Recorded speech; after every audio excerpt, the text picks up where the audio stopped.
Hey guys, welcome back to Unqualified Critics, and as always, I really appreciate you watching and I hope you enjoy these videos. Today I'm reviewing the UScooters Booster V by ETWOW. Wow. These guys were nice enough to send me a free review unit, but they're not reviewing this before I post it, so I completely have carte blanche to say whatever I want. I think they know they have a really high-end, high-quality product, so they're probably not too worried about it. And this is a fantastic product too. Not to spoil the whole review, but man, this is a very special scooter. And so far, all the products from UScooters I've reviewed have been very good, but they are expensive. So this review at the end, we're going to figure out, is this worth the money and who is this for? And can I recommend it for the price point? So let's jump in. New for this year is a redesigned look and feel. It feels more premium in ways that are kind of hard to put your finger on, but if you look closely at the stem that connects the handlebar pillar to the base or the foot deck, it just feels more substantial and actually even looks more premium than the top of the line from UScooters, the Booster GT. Hopefully they bring this new design to next year's Booster GT. They also give us a kickstand, which was in the Booster GT, but missing from the Sport and previous iterations of the V. There is now a heat dissipation radiator or a heat sink that comes in the controller housing, so it's going to be more resilient to riding for long periods of time.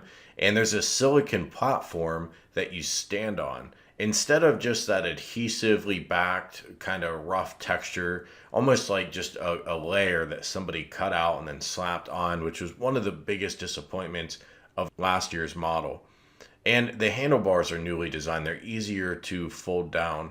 I never really thought the old handlebars were that bad, but certainly the new kickstand and the new foot deck having that silicone solid rubber housing is a big and welcome improvement, and it makes this almost worth the upgrade even if you have last year's model but you just want the latest and greatest. Next, let's look at build quality and comfort when you're actually riding the scooter. It has quite a long range, so it's important to know how comfortable it is while you're riding this at distance. First, build quality, fantastic, literally perfect. I have zero complaints about build quality. In the past when I've reviewed UScooters, one thing I've noted is the stem feels a little bit wobbly, a little bit shaky. It doesn't feel rock solid. That is not the case on the Booster V. I don't know how they've improved it, but they absolutely have. The scooter folds up quite tiny, but yet this thing is very substantial feeling when you're riding it.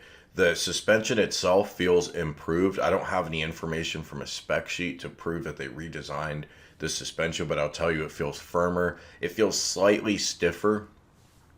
Part of that may be because it's just a brand new scooter, but it feels substantial on the road and yet comfortable. And it's got that nice rubber compound foot deck, which really just adds to the sense of a high quality build. For comfort, it's close to perfect, but not quite there. The one drawback here for comfort is the foot deck length.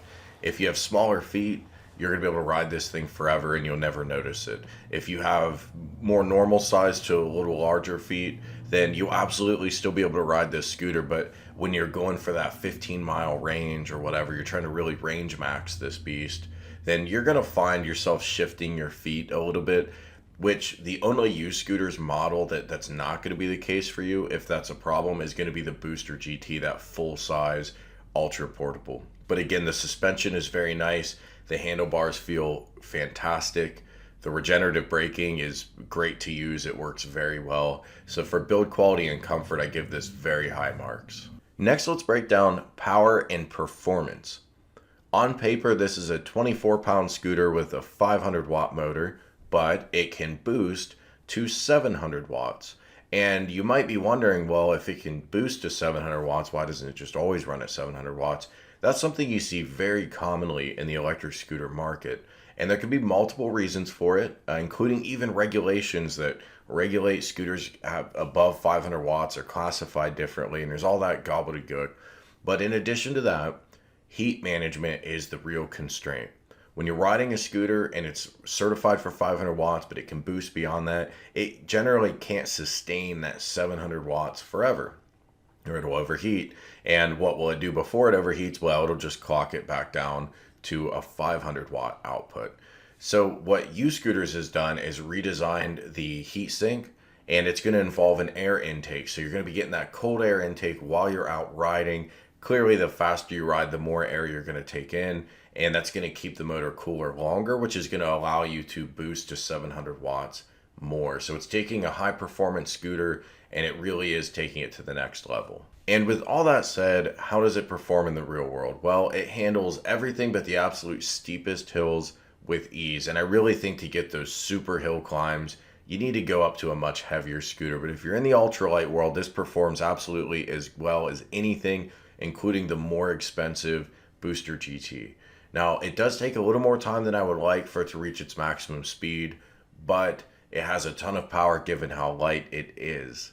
Now, I don't have a good way to measure the UScooter's regenerative braking, but it is known to be the best in the world, and that's part of performance too. One, for brake distance, which I'll test in a moment, and two, because it keeps you on the road longer and allows you to go flat out. What good is a lot of power if your battery is going to run dry quickly? And that just isn't a problem here between the efficiency of the motor, the battery capacity, and that great regenerative braking. Now I'm going to test the amount of distance it takes to stop this electric scooter when you are going full speed. Each of these towels is 5 feet apart, and let's measure how long it takes to stop.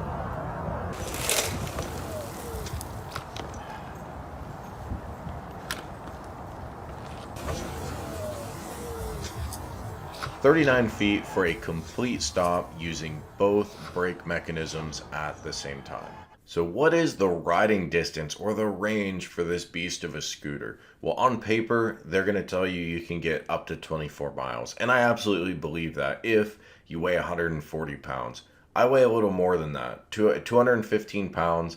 I rode this scooter about as hard as you can. I rode it at pretty much top speed, except to slow down for turns and for stop signs and similar. And I dealt with moderate elevation gains, nothing crazy. I had 131 feet of elevation gain.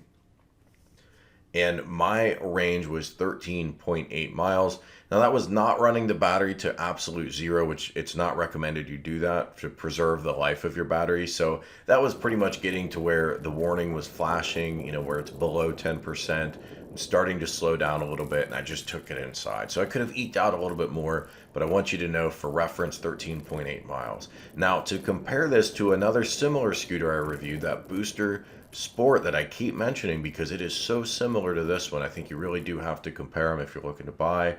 On that scooter, my range was 10.9 miles. So again, real world activity, top speed, you're going to get a couple miles more. So if you're going to be out range maxing or way less, you're going to see even larger spread between the two scooters. Next is portability.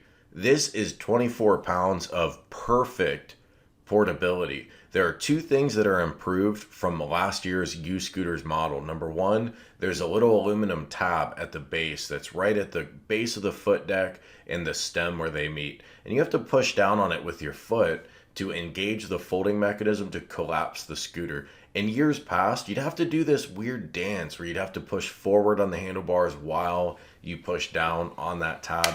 Now you just push down the tab, it collapses everything instantly. It's very, very solid feeling.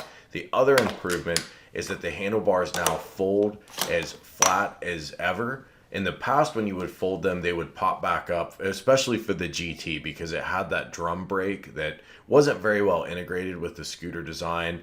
And long story short, it would force that handlebar to pop back up. That is not the case now. This really, from a portability perspective, couldn't be better in my opinion. Lastly, and most importantly, is this worth the money? Is the Booster V worth the $949 it costs? And of course, you get that $100 off with code UC100 for watching this review. So you're going to be paying $850, but that's still a big investment. And I think the best way I can contemplate if I should recommend this is to compare it to its sister scooters, the Booster GT on the high end, which costs a couple $100 more, but gets you more range, and the Booster V, which costs a couple $100 less, but gets you less range. In terms of range distance, the Booster V is right in the middle of the Sport and the GT. But when it comes to build quality, it's actually better than both of them, even its big brother, the GT. The only compromise is the deck is slightly smaller and the range is a little bit less. So if you need that extra range and you want that 17 miles of real world range, you're going to want the Booster GT. But for everybody else, you're going to want, I believe, the Booster V. This is my favorite scooter of all of them I've reviewed.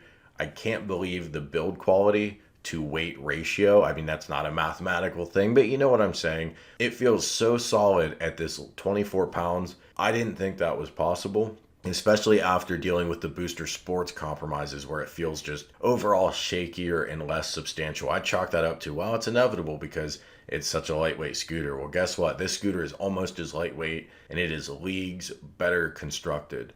Great scooter, and I do recommend it. Thank you so much for watching. I hope you enjoyed the video. If you want more reviews on products like electric scooters, but I also cover home arcade and retro gaming, if any of that sounds of interest to you, hit that subscribe button and enable notifications. Thanks for watching, and I'll talk to you later. Hey, consider hitting that join button to support the channel, and thanks so much for watching. Dripping